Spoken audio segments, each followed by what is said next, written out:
நம்ம தூங்கநகரத்தில் இருக்க திண்டுக்கல் தலப்பாக்கட்டி பிரியாணியில் ஒரு சிக்கன் பிரியாணி வாங்கிட்டு நேராக மதுரை ஜங்ஷன் போயிட்டு அங்கிருந்து திண்டுக்கல் ஜங்ஷன் போயிட்டு அங்கே உட்காந்து அந்த சிக்கன் பிரியாணி சாப்பிட்டு ரிட்டன் மதுரை ஜங்ஷன் வரணும்.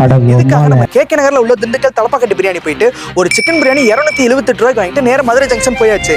டெய்லி நைட்டு கிளம்பக்கூடிய 9:20க்கு பாண்டியன் எக்ஸ்பிரஸ்ல ஏறியாச்சு.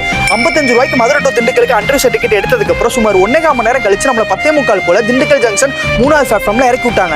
அப்படியே நேரா 1வது பிளாட்ஃபார்ம் போயிட்டு ஒரு வாட்டர் பாட்டில் வாங்கிட்டு வந்த பார்சல பிரிக்க ஆரம்பிச்சாச்சு.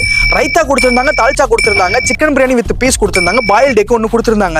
ஓபன் பண்ணி சாப்பிட்றதுக்கு முன்னாடி வேற எந்த மாதிரி கிரேசியான டிராவல் வீடியோ வேணும்னு சொல்லிட்டு ஒரு கமெண்ட் போட்டு விட்டுருங்க. பொறுமையா உட்காந்து சாப்பிட்டுட்டு இருந்தோம். நம்மளுக்கு அதிகமான டைம் இருந்துச்சு. சாப்பிட்டு முடிக்க ஒரு அரை மணி நேரம் ஆச்சு. நம்மளுக்கு அடுத்த ட்ரெயின் வந்து 11:30 இருக்குன்னு சொன்னாங்க.